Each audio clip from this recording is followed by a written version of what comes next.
200 pirates, one U.S. Navy brig, and a battle they would never forget. This ended badly. Very badly. It was the dawn of a new century, the year 1800. The United States was still proving itself on the world's oceans, a young nation with a navy barely 2 decades old.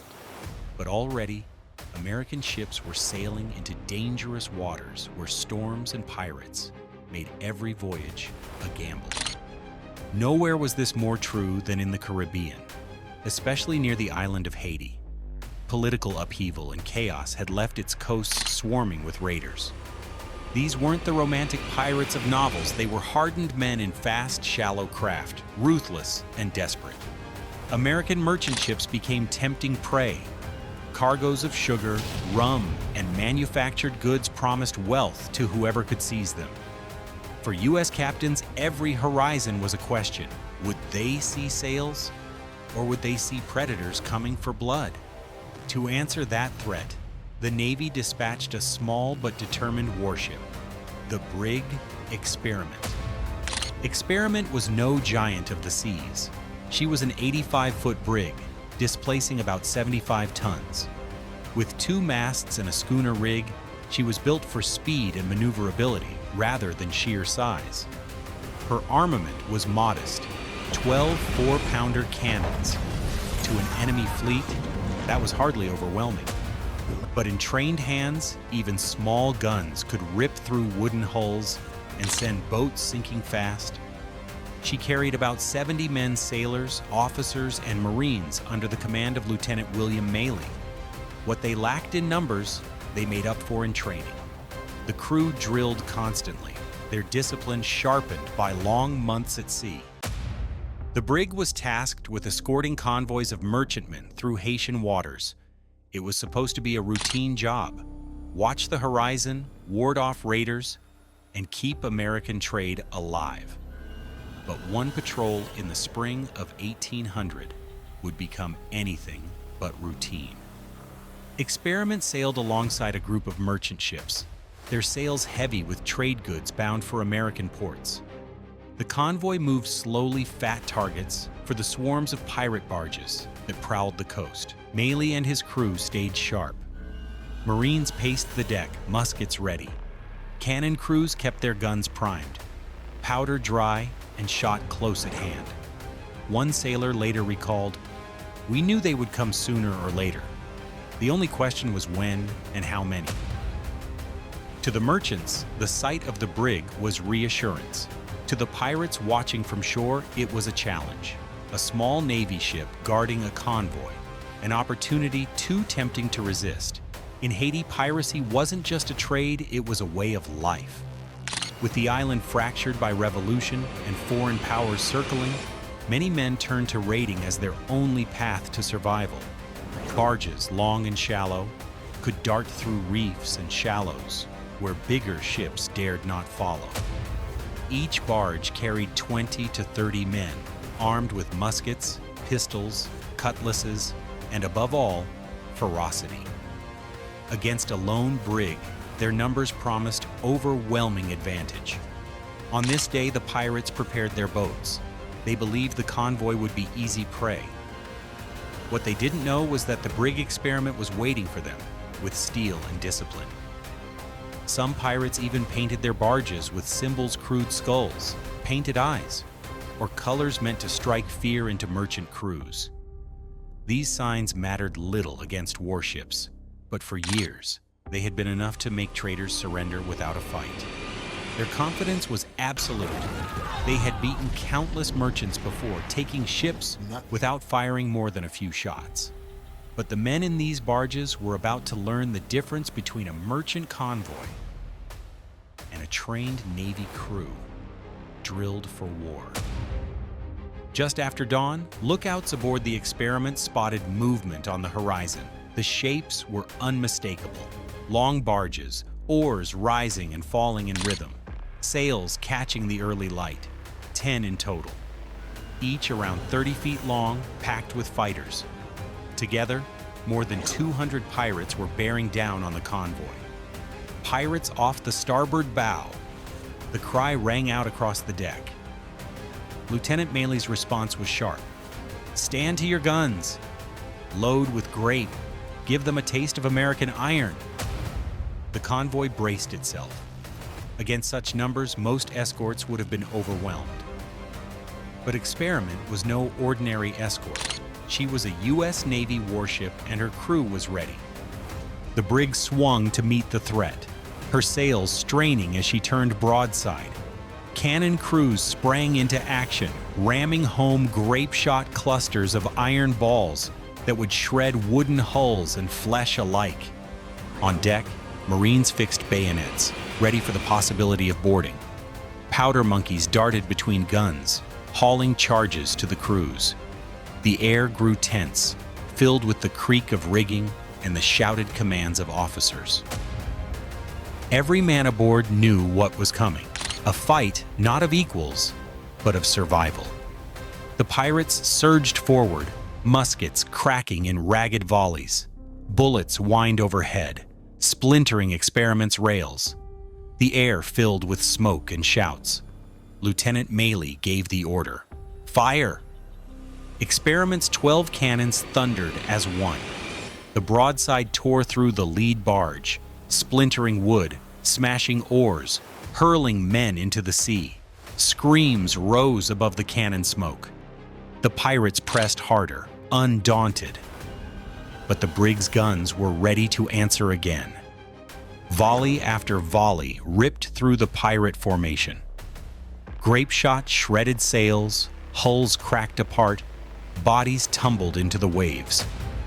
Still, the pirates rowed forward, hoping sheer numbers would overwhelm the brig. Some barges closed within musket range, their crews firing wildly at the Experiment's deck. Sailors ducked behind gunwales, returning fire with muskets and pistols of their own. One survivor later recalled, "The sea vanished in smoke and splinters. Every shot from the brig scattered men like leaves before the wind." Within minutes, the battle became chaos. 3 barges sank outright, torn apart by broadsides. Others drifted, half smashed, their crews abandoning ship. The water was littered with wreckage, broken oars, and men struggling to stay afloat. The pirates' confidence began to crumble. What had begun as an overwhelming attack now looked like disaster. For the Experiment's crew, discipline was paying off. Still, the fight wasn't over. More barges pressed forward, desperate to swarm the convoy. One pirate barge managed to close within musket shot range of the brig's stern.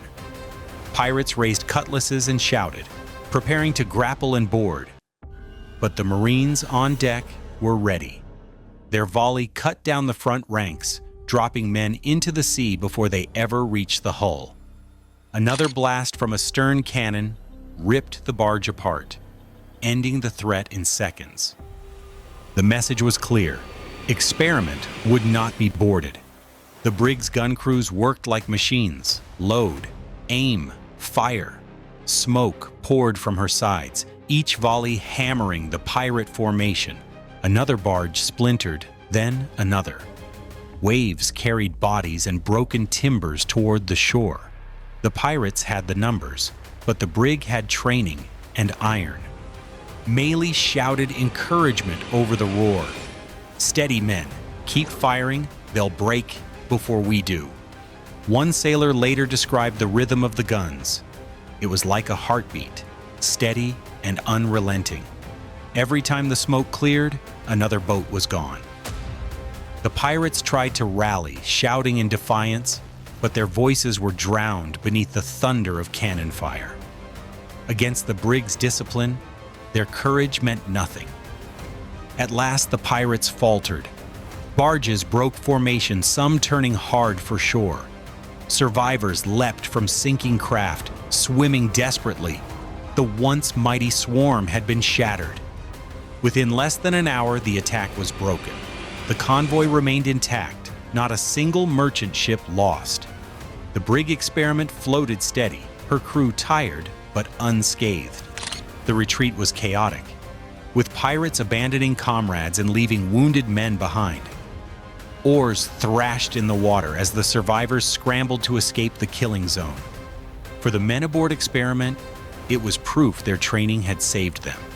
They had stood against impossible odds and forced the enemy into flight. The sea calmed, the smoke drifted away, and silence returned. Debris floated across the waves' planks, oars, and the bodies of fallen pirates. The Experiment's crew reloaded, scanning the horizon in case of renewed attack, but none came. The pirates had been taught a lesson they would not soon forget. Below deck, wounded sailors were tended to, though miraculously, losses were light. The men whispered in disbelief at how they had survived such a storm of attackers. Above deck, officers walked the length of the brig, commending their crews.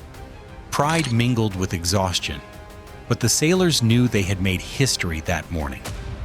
For the pirates, the defeat was devastating. More than 200 men had set out that morning, confident of victory. Now dozens were dead, and the survivors scattered. The brig's firepower had proven overwhelming, despite her size. To the pirates, the name Experiment now meant disaster. The loss of 10 barges was more than a tactical defeat, it was an economic one. Boats, weapons, and men could not be replaced easily, and the humiliation spread quickly through their ranks. Stories of the battle became warnings, told in whispers at pirate dens along the coast. The brig was now spoken of like a phantom small, but deadly beyond reason. For the U.S. Navy, the battle was proof that discipline and courage could overcome numbers. A small warship, lightly armed, had defended an entire convoy against overwhelming odds. Every gun crew had performed with precision. Every Marine had stood firm. The brig had done her duty and shown the world that even America's young Navy was not to be underestimated. The lesson would echo in Navy training for years to come. Never underestimate the power of organization and discipline. Even a handful of guns could shatter a force if handled correctly. Experiment's stand became an example in courage, the kind of story passed down to inspire future generations of sailors and Marines facing their own impossible odds. News of the clash spread quickly among Caribbean raiders. Whispers told of a small American brig that had fought off hundreds and sent their barges to the bottom. For merchants, it was reassurance. For pirates, it was a warning. The United States Navy had arrived, and it would fight back. The story traveled faster than the ships themselves, carried by sailors in taverns, ports, and coastal towns. Soon, even those who had never seen the brig knew of its reputation. For a young Navy, the victory was more than survival.